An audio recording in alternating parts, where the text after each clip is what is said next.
won't be ready. So I'll resend the link, don't worry about it, and I'll make sure it's free. Because what we were talking about, now I realize I didn't tell everybody, is the HRIS. Oftentimes in postings, you'll see a lot of people saying, do you have experience? You said Chronos. There are hundreds of HRISs. You won't know them all. I have only worked with, I would say, 4 of them. But once you know one, you can work in all of that. So that's what this training, I think it was 20 hours, it's easy. And what we're suggesting is if you do it at the university, we'll issue a certificate. So let me resend that out. You're not paying anything. No, you definitely won't. You might have to pay if you want that company to issue a certificate, but don't worry about that. I will make it very clear, okay? So, unfortunately, we have to be done by 3:30 because I'm running a leadership training tonight online, so I have to be home by 4. But recognizing, I think we know a lot about this topic, right? We touched upon it in HRM. But we're going to dive into it a little bit further from the perspective of what it means for HR, how we can ultimately manage this perspective, and how can we potentially also avoid it, okay? Downsizing and restructuring, this became very popular in the 1990s, right? So we saw a lot of job cuts, and then in the global recession in 2008, organizations had to become more lean, so they started to downsize. Unfortunately, when we downsize people too quickly, we lose a lot of organizational capability, organizational knowledge. And another thing that I want to suggest, downsizing and layoffs in unionized environments, it's last in, first out, because it's reverse seniority order. So the people who were hired last, you might be the best, right? Think about it, if you were going into a unionized position, master's degree, highly educated, but because it's seniority based, you're first out, okay?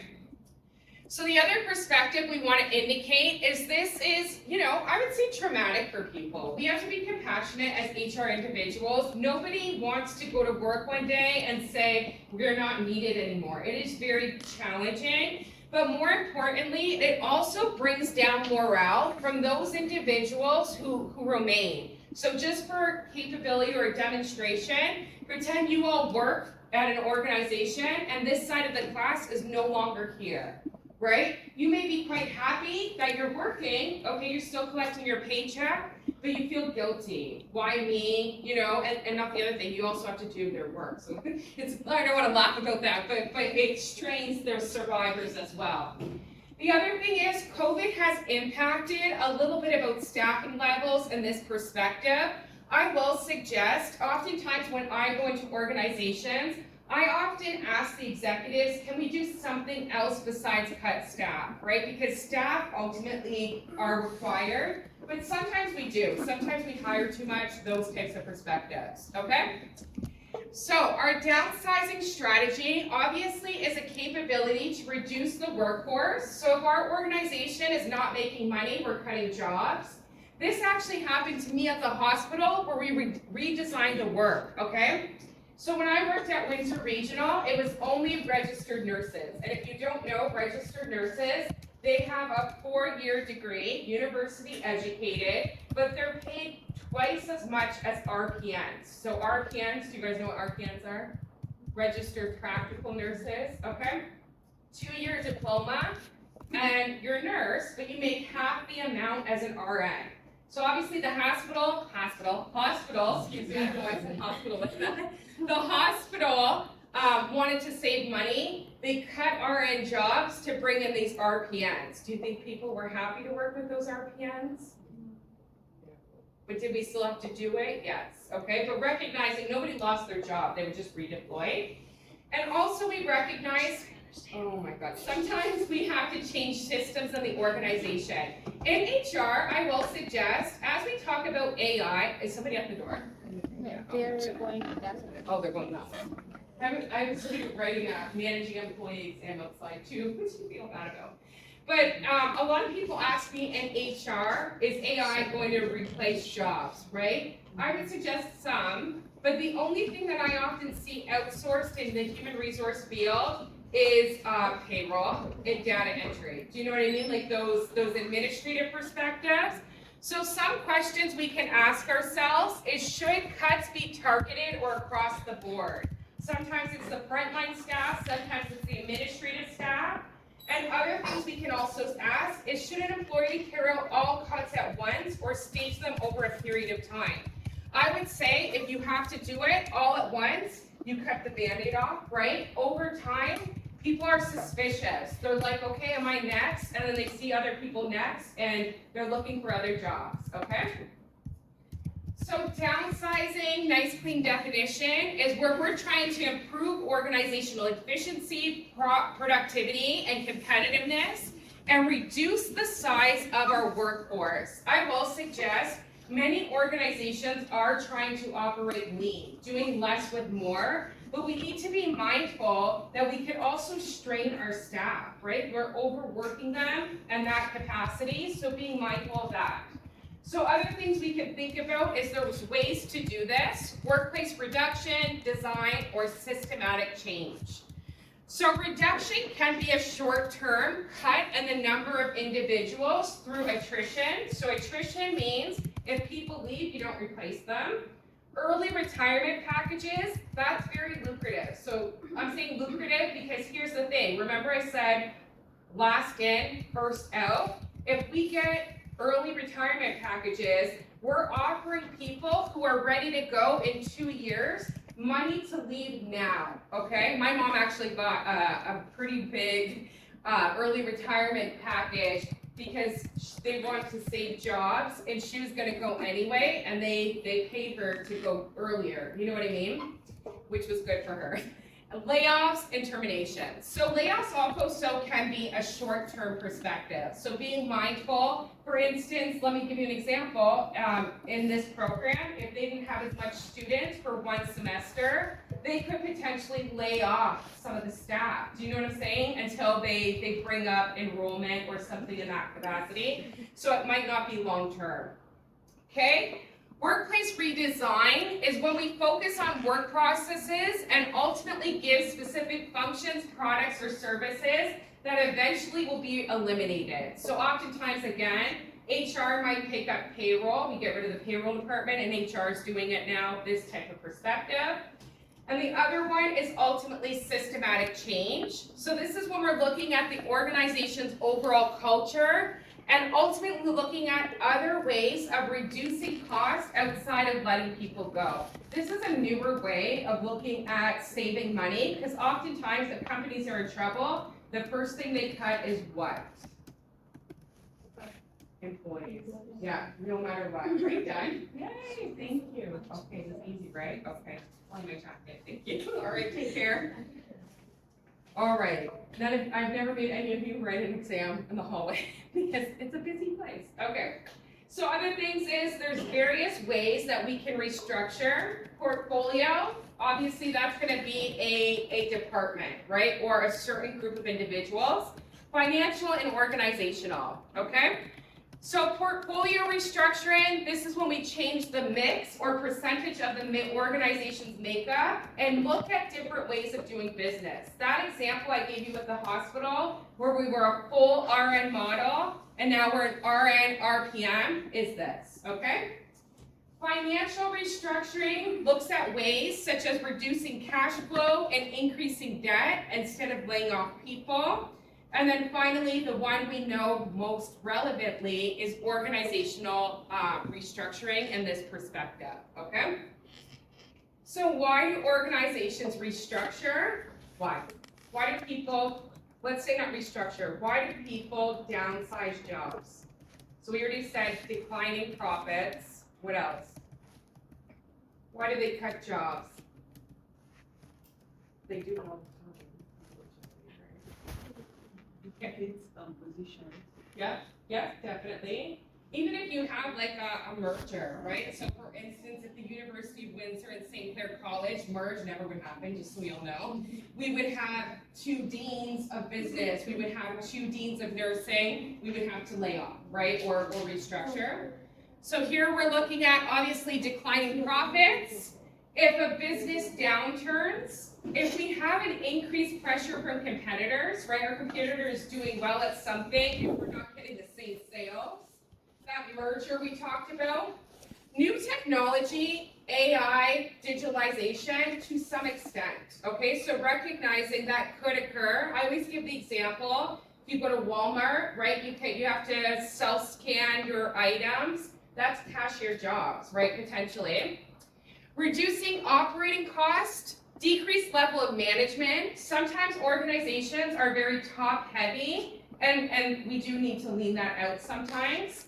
Get rid of employees' deadwood. So this is when employees are not performing. Perhaps we want to downsize that. And then sometimes major disruptions. I will indicate to you all, just in confidence, the organizations that I service as a consultant, they were impacted by COVID by needing more people, right? Because recognizing that their systems got overloaded, and in turn we had to hire more staff, okay? So some alternatives to actually downsizing is short term, hiring freeze, okay? So recognizing we're keeping everybody where it is, but again, we're not hiring anyone else. Mandatory vacation, maybe. Reduced work week, I would love this. So instead of working 5 days a week, you're working 3 days a week, but you're not being paid for 2. You'd be very surprised that people would like that, to be honest. They'd be okay with that. Short term. Who's saying no? Why? Why? Because you're not getting paid. Yes. Yes. I know, but short term, maybe someone like me, I would just be like, I could go do something else, but I'm still working at the company. Do you know what I mean? And recognizing it's better than laying people off indefinitely. So yes, I agree. You know, we don't want to impact people's, and I'm going to be honest, and I'm not saying this in a judgmental way. People live paycheck to paycheck, okay? I've had executives say to me, if I miss one paycheck, I'll lose everything, okay? Do I judge people like that? Absolutely not. But being mindful when I say how destructive this could be to people's lives, I mean it. Do you know what I mean? So other things we can also suggest is reduce overtime, so not offering overtime, reducing salaries, maybe not good, shutdowns, and also getting opportunities for employees' ideas for cost reduction. Actually, if you notice at Odette, if people aren't in the room, the lights go off, right? You have to like stop so that, have you guys seen those rooms? That's actually a cost-saving measure to save on electricity, right? You may think, oh, no big deal, but you do save some money in that perspective, okay? Other things that we can think about is actually, again, voluntary sabbatical. So someone like me, I'm studying and working. Maybe they say, Diana, do you want to go on an unpaid educational leave? No, but maybe. Lending employees and then exit incentives. So this is when we ultimately provide compensation for almost like severance to indicate if you leave, you find another job, we'll give you a little severance package, okay? I will say, I'm not going to go over this too heavily because what I want to suggest, AI is going to be a little disruptive in the workplace. But what I want to suggest to all of you, in my personal opinion, I think it's going to impact those administrative, repetitive jobs and force us to use more critical thinking. Do you know what I'm saying in that perspective? So from HR, it's going to force us to be more of a business partner than an administrative partner, which is good, okay? So being mindful that there will be some ultimate turbulence, but I'm not going to worry about this too much. Skip. Okay. This is important. They call this the Amazon effect, and I don't know if anyone's interested in working in retail eventually, but recognizing Amazon has now set the bar for shoppers, right? You order something from Amazon, when do you get it? The next day, right? The very next day, okay? That's not the norm, but we're so used to that now, right? So if you want, is somebody here? Nope. Do they belong to us? No. Why does everyone? Well, if I could ever get my classroom. Okay, so one thing I will suggest is it has been disruptive. Actually, I was thinking about this the other day, right? I was looking in my kitchen and I need a new salt shaker, whatever. Normally I would go to like Walmart, shop around for a salt shaker. Now I was like, I'm gonna go on Amazon and quickly just go see what they have because it's easier. But to be mindful, that's going to impact other components. Like I told you all previously, I worked at Shoppers Drug Mart throughout university. Now if I need like eye makeup remover, I'm going on Amazon. I'm not going to Shoppers. Do you know what I mean? But being mindful that that has impacted organizations, it's also forced organizations to compete with Amazon, with their shipping, with their customer service, etc. And some organizations can't do that, okay? So there is an increase for e-commerce, okay? So, in-placement and out-placement issues. In-placement is when you ultimately move somebody into a place within the organization that they may not necessarily be qualified for. So let me give you an example. Pretend I was an executive assistant and my job was eliminated and I have the highest seniority. They have to put me somewhere. They will in-place me to a place that I don't necessarily belong to, okay? Placement, this is providing a program of counseling and job search assistance for workers who have been terminated. Do you think that's a good thing to do? So pretend I said, you guys, you're all gone, sorry, I can't pay you anymore, right? If I provided you a 6-week transitional where people help you write your resume, job coaching, etc., good, right? Very good, okay? So, we also need to recognize that obviously as we downsize, there's going to be principles of distributive, procedural, and interactional justice, right? So being mindful that when I told you in unionized environments, it's last in, first out, sometimes I could just pick who's being terminated, right? I could say, well, I don't really like you. Not that. But then you get some favoritism in this perspective. We also need to be mindful on how we communicate during a downsize. What are we telling employees? How are we treating them? These types of things, and being mindful, okay? This is actually from Managing Employees. I know because I'm teaching this, but do you all remember the 3 types of justice? Does this look familiar to everybody? No? Okay. Procedural justice is ultimately, how did we ultimately go about the downsizing process? Okay, I will suggest if we did it in reverse seniority order, people may not like it, but they would understand it. Okay, Diana was hired 4 months before me. She gets to stay. I have to go.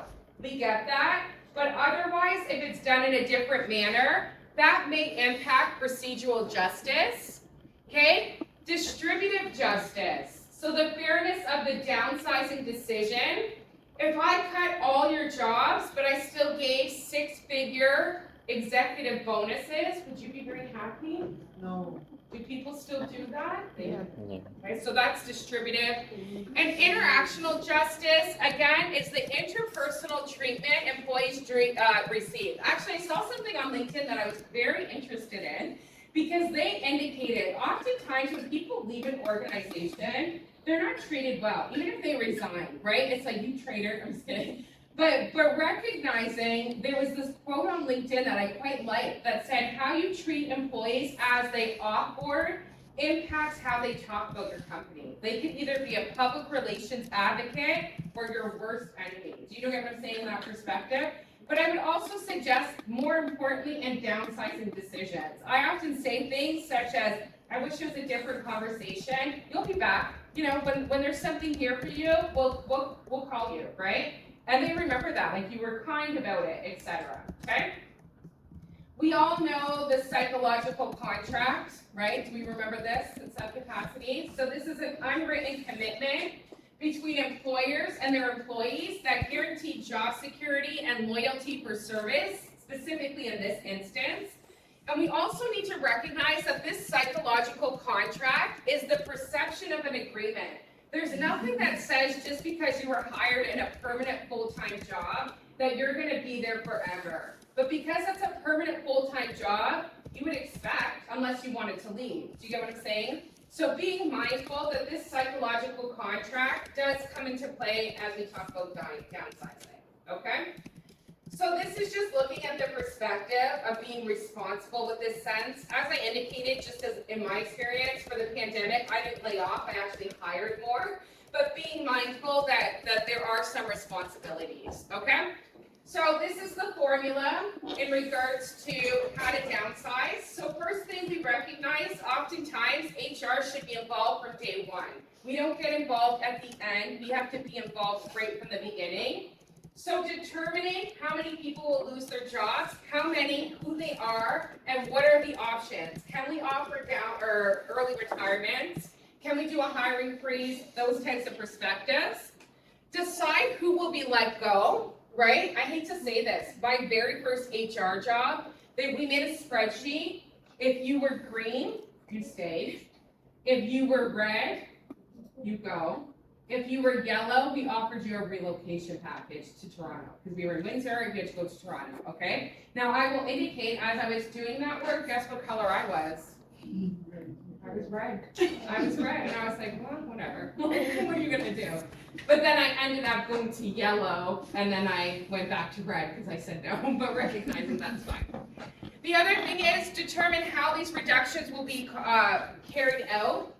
I will share with you, when we did it at Chrysler Financial, you know, it's 1,500 employees, it was a lot. We did a town hall with the CEO and indicated that you would be met individually with your, we didn't say the colors, but with your decision and your packages. And being mindful that again, there was no opportunity for any chatter because everybody was told at once. And then we met with the people who were cut first, right? So that immediately they knew what was happening. And to be honest, when you cut these individuals, you're offering them a severance package. You have to, right? And I will say ours were generous, and then we had outplacement, those perspectives. We also want to determine there could be some legal consequences, specifically if we're picking those yellow, red, and green. What if I was about to go on maternity leave and they put me in red? Could I complain about that? Yes. So be mindful of that. Also, we need to be mindful on how we can design current and future work plans, implement the decision, and then perform follow-up and evaluation as assessment. As I shared with you, some of those people who were red actually moved to green because those people in green ended up leaving the company. So we needed people in that regards because it was 6 months downsizing. Okay? The other thing we want to recognize is adjusting the job loss. Again, we cannot expect to stay in one organization our whole life. We have to recognize that we're going to be in multiple organizations, but we also, go ahead, don't worry. Don't worry, go. Here, I came in and I'm like, we're done by 3 o'clock. You're okay, don't worry. You guys go. I'm just kidding. I'm totally kidding. All right. But also we need to be mindful. I'm almost done, by the way. They're downsizing themselves. With that. So mean. Listen, I don't care. It's okay. Okay. Are we almost? Because I have to go to you guys. Okay, the other thing is, again, job loss. It is, I would use the word traumatic. It is traumatic, okay? Especially if you like the job. So you have to anticipate there's going to be an emotional reaction. I will indicate the only thing I cared about when that happened to me is I really liked my coworkers. I really liked my HR team, and I'm still friends with them. But there's an emotional perspective, again, a financial, physical, right, and also mental. So we should say mental, but we often offer the EAP, so it's an employee assistance plan that allows people to talk about this trauma. It is traumatic, right, in that sense, so being mindful of that. So best practices, advance notification of layoffs. Oftentimes you don't want to say in 2 weeks everyone's going to go. You want to say 6 months so people can start preparing. And remember, we're going to be offering out service or what's it called? Why can't I think about it? I'm starting it in my business too. Outplacement, there you go. Outplacement service in that perspective, okay? Severance packages and extended benefits, depending on how long people within the organization, it might be up to, we're still paying them for a year, to be honest, okay? Sometimes there's education and retraining programs, outplacement. We also want to be clear, direct, but also empathetic, right? Saying we understand this is upsetting news, we're going to help you through it. Do you know what I mean in that sense? And then also we want to be mindful that we have to look at some considerations of alternatives as opposed to doing a large scale layoff. The one that I had to do was actually because it was a recession and Obama actually decided that GM was going to do all the leasing for all the automotive, and I was working for Chrysler Financial. So there was no alternative. We either had to downsize or, or nothing, close, right? So be mindful of that. So we talked about this survivor perspective. These are things we need to consider. They're going to have a heightened sense of perceptions of job insecurity. Every day they're going to come to work and be like, I'm next. I know I'm next. It also will impair their well-being, higher levels of stress, more burnout, because again, they're stressed out mentally and physically, but they're also doing extra work because they're the survivors. Mental distress, and also a deep level of lower work and supervisor satisfaction. So again, not surprising that they're going to have negative attitudes and behaviors.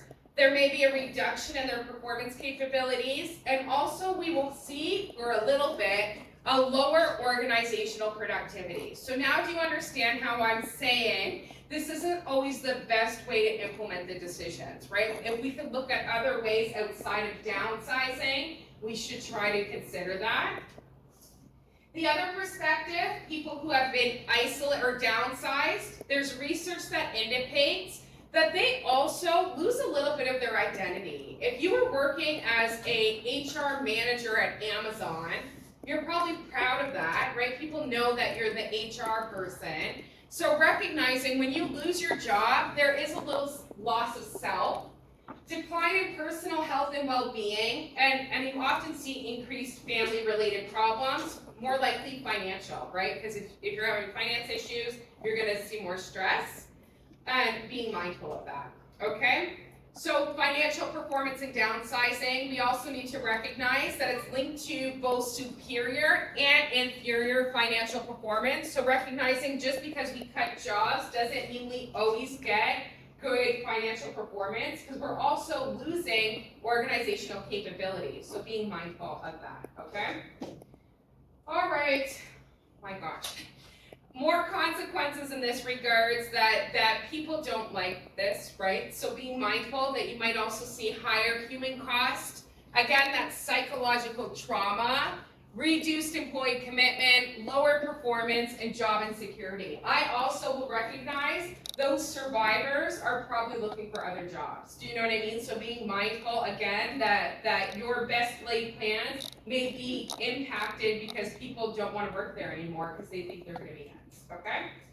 So other things we want to think about is the reputation. I will indicate, people will talk, oh, the university's cutting jobs, and that's going to impact our relationship or our reputations to some capacity, okay? When we talk about employee safety, again, we're talking more from that psychological safety perspective. Job satisfaction is definitely going to go down. But also when you are, actually, and I don't want you to talk about this, but I want you to think about it. Some of you who are graduating, you need a job soon, right? And I say it's easier to look for a job when you have a job. Would you agree with that? Yes. Why? Why? Because you know you're not ready. Yes. You don't have that insecurity, right? Recognizing you're almost vulnerable because you know you need a job to pay your bills or to buy a place. But it's okay, we'll get through it. But being mindful, that's not a fun place to be. Would we agree? Yes. Yeah, so think about it from this perspective. When you got that job, it's taking away from you. Now you're in that place of insecurity again, and it's not a fun place to be in. Do you know what I mean? You'll get through it, and I will say, you'll always look back and be like, something got me through that. And you'll realize who it is, it was you, right? Like it's your own motivation, your own self-esteem, you know what I'm saying, in that perspective. But also, it's difficult, I would say, more when you think you've secured something for at least a couple years, right? And now you're forced back into the job market. It's not a fun place to be, okay? So other things we can think about, we're almost done. Strategic downsizing. We can actually actually do everything but downsize. So we can think about how we can plan for change that perhaps wouldn't impact the decisions, okay? We also want to increase our credibility within our organization to our employees, customers, and etc. So being mindful that we should look for other alternatives, but if we actually have to go about doing it, there should be some consideration and compassion for employees who are terminated. I will say many, many times, and I say, and people believe me, I'm like, the minute we can, we're going to hire you back, right? And it might be 3 days, but being mindful is appropriate, okay?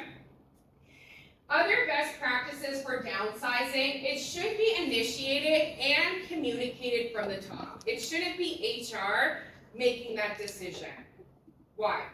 Even though we own that process, but did we make the decision? No, it came from our executives. So they should be the ones to communicate that news, okay? Workforce reduction also needs to recognize that we need to look at it from a more of a long-term perspective. And also we want to put special attention for people who lose their jobs as well as those survivors, okay? Also, we need to recognize that decision makers should also not only identify the decisions, but they should communicate it, right? So if I say, pretend they said, you know what, we're not going to have internal HR anymore, we're going to pay an overpriced consultant, I'm just kidding. But being mindful that not only do you communicate it, but you have to defend it. Why are we hiring this person instead of having our internal people? The other thing is we need to be proactive and ensure that this is actually going to increase performance. Last 2 slides in terms of HR. So we recognize as HR, we do navigate this process. So we need to ensure, again, that we're using good data. And you know, we were just talking about HRIS, right? And a lot of you are saying to me that in job postings, you're seeing that requirement. This is an example exactly it. If I need to know today, who are my top performers? I'm going to get that information from the HRIS. The performance data will be there, and I know who are my A players, B, C, and I need to know right now. Okay, so one of the things I was saying is when people ask me about HRISs, I often say garbage in, garbage out. So what I'm suggesting is you need to have good data in your HRIS system so that when I need it, it's available. And this is exactly a reason why people care about HRISs so much. If I need to say who are A players and we need to keep them, I want that information now. You get what I'm saying? Okay? And again, skill inventories could be there. We also communicate the downsizing decisions. So we're the ones who actually meet with the employees to talk about their severances, relocations, etc. And then we also keep abreast in terms of how well it was done. Okay? Labor relations, so this is the union one that I talked about. Recognizing they often outline exactly how layoffs are done. And they do it in reverse seniority order. We also recognize if you are working in a downsizing environment with a union, you have to involve them in everything. They have to be in the decision making, they have to know everything. And we also need to recognize that unions do not like job losses. Not to say we can't do it, but be mindful that they are going to resist them. They're going to be very angry, okay? That is it, because I have a leadership training tonight. You guys seem like you're in a better mood